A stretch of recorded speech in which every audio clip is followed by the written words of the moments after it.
अभी भी आपके पास मौका है, अपने महंगे महंगे प्लांटों को घर पर ही तैयार कर सकते हैं।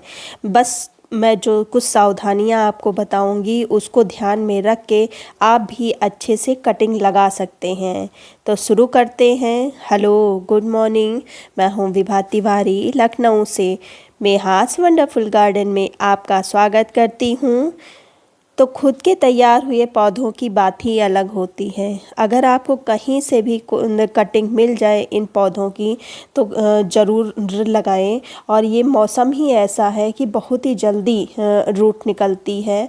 मैंने मुश्किल से 1 महीने पहले ही लगाया था, लेकिन मुझे लगता है कि 15-20 दिन में उसमें रूटिंग हो गई थी, क्योंकि ऊपर से लीव्स आना स्टार्ट हो गई थी। लेकिन फिर भी मैंने 1 महीने तक वेट किया और अब देखिए इसकी रूटिंग आपके सामने है। ये देखिए कितनी अच्छी सी रूटिंग हुई है। ये आप खुद देख रहे होंगे। और ये प्लांट जिसका मैंने ये जो इसका मदर प्लांट बाहर लगा हुआ है, उसको मैंने पिछले साल ही 120 रुपये का ख़रीदा था। और आप ये कह सकते हैं कि ये प्लांट 120 का नहीं तो कम से कम 50 रुपये का तो मिलेगा ही। अभी मैं इसको मिट्टी में शिफ्ट करूँगी और उसके 15 दिन के बाद ऊपर से इसको कट कर दूँगी। नई ब्रांचेस निकलेंगी तब उसकी और वैल्यू हो जाएगी और ये महंगा हो जाएगा। और देखिए मैंने यहीं से कट किया था और उस पे 2 ब्रांचेस निकली हुई हैं। ये प्लांट मैंने पिछले साल ही ख़रीदा था और देखिए कितनी अच्छी ग्रोथ हो रही है। तो ये देखिए नया प्लांट बन गया है। अब इसको हम इसके अलावा जो ये देखिए कितना पूरा मेरी बास्केट भरी हुई है और इससे देख के आप समझ सकते हैं कि सभी में रूटिंग हो चुकी है। मेरी इसमें कुछ गुलदावदी हैं और इसमें सदाबहार वाइट कलर की हाइब्रिड वाली। जो हाइब्रिड सदाबहार की कटिंग सिर्फ बरसात में ही लगती है, वही कम से कम 6-7 कटिंग मेरी ग्रो हो चुकी हैं। ये देखिए, और इसमें देखिए ये 2 ये कटिंग देखिए। और ये आप नर्सरी में लेने जाएंगे तो आपको प्लांट ये 50 रुपये से कम का नहीं मिलेगा।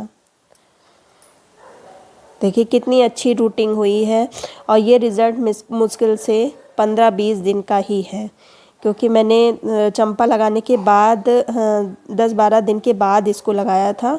और देखिए कितनी अच्छी रूटिंग हुई है दोनों में।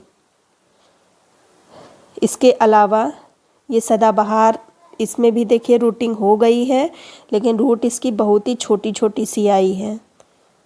तो मतलब मैंने जितनी भी कटिंग लगाई थी उसमें 100% मुझे सफलता मिली है। ये और इसमें देखिए गुलदावदी तो इजीली लग जाती है, उसमें कोई रॉकेट साइंस नहीं है। ये मैं उठा रही हूँ तो उठ नहीं रहा, इसका मतलब इसकी रूट बहुत नीचे तक हो गई हैं। देखिए ये मैं फिंगर डाल के निकाल रही हूँ लेकिन नहीं निकल रही है, मतलब इसकी रूट बहुत ही नीचे तक पहुँच गई है। तो किसी चीज़ से ही निकालना पड़ेगा। और ये देखिए सदाबहार का कितना अच्छा। और इधर ये मेरा हाइब्रिड वाला हिबिस्कस लगा हुआ है। ज़रा सी मैंने कटिंग लगाई थी और इससे देख के आप लगा सकते हैं कि इसमें भी रूटिंग हो गई होगी। अब मैं क्रिसैंथेमम की कटिंग निकालूंगी और जो सदाबहार और उनकी अभी नहीं, हम इसकी कटिंग निकालेंगे तो सीज़र से ही निकाल रहे हैं। ये देखिए कितनी अच्छी रूट्स निकली हैं। अब मुझे दूसरे पॉट में शिफ्ट करना है, क्योंकि शिफ्ट करना मेरी मजबूरी है, क्योंकि इसकी पिंचिंग स्टार्ट होना है। जब तक पिंचिंग नहीं करेंगे तब तक कोई फ़ायदा नहीं है। तो सभी जितने भी गुलदावदी की कटिंग लगी है सबको निकाल लेंगे और फिर इसके बाद मैं फिर से गुलदावदी की कटिंग लगाऊंगी, क्योंकि 3-4 बार मैं थोड़ा थोड़ा करके लगाती हूँ। तो ये मिट्टी मेरी तैयार है। इसमें मिट्टी, कंपोस्ट और कोकोपीट मैंने मिलाया है। तो इसी में मैं सारी ये कटिंग है ये लगाऊंगी।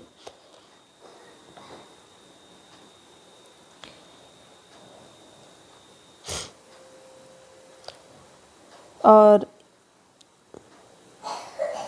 इसमें ही ये मैं अभी दोनों कटिंग एक ही पॉट में लगा देंगे और फिर जब आगे चल के थोड़ा बड़ा होगा तब अलग अलग शिफ्ट कर देंगे।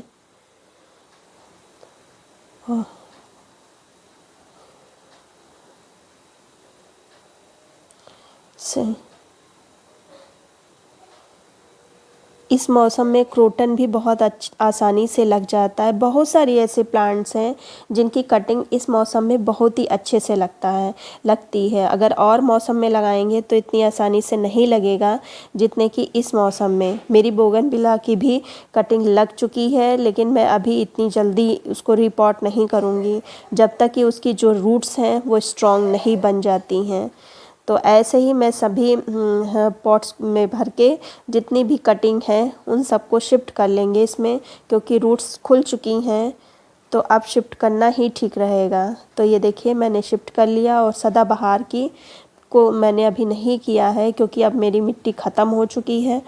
तो जो ज़रूरी था, क्रिसैंथेमम ज़रूरी है, उसकी पिंचिंग करनी है, और ये इतना ज़रूरी नहीं है। तो इसको कुछ दिन के बाद जब मेरे पास मिट्टी की व्यवस्था हो जाएगी तब हम करेंगे। अभी मैं सिर्फ क्रिसैंथेमम को ही रिपॉट कर रही हूँ क्योंकि इसकी पिंचिंग करनी है। और ये हम ऐसे ही जहाँ रखी थी वहीं रख देंगे। और जब ये सेटल हो जाएगा, थोड़ा इसकी रूट सेटल हो जाएगी मिट्टी में, तब हम ऊपर से इन प्लांट्स की पिंचिंग करेंगे, चाहे वो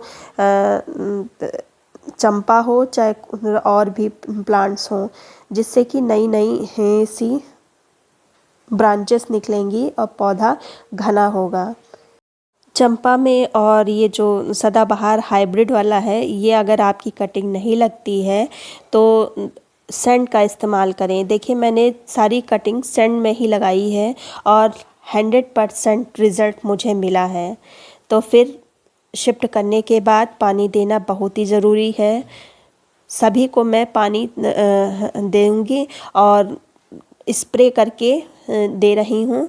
और फिर इसके बाद और भी मुझे कटिंग लगानी है, जैसे कि ये कनेर का पौधा है, मैंने ऊपर से उसको काटा है और इसकी ही कटिंग हम लगा देंगे। उसी सैंड में मैं लगा रही हूँ जिसमें पहले से कटिंग मेरी लगी हुई थी। और मेरे पास पतली जो बालू होती है वो नहीं मिली, तो मैं मोटी वाली सैंड में मैंने लगाया है। इसमें भी रिज़ल्ट बहुत ही अच्छा आता है। और मैंने सारी कटिंग, चाहे क्रिसैंथेमम की हो चाहे इसकी हो, सभी की मैंने इसी में लगाई।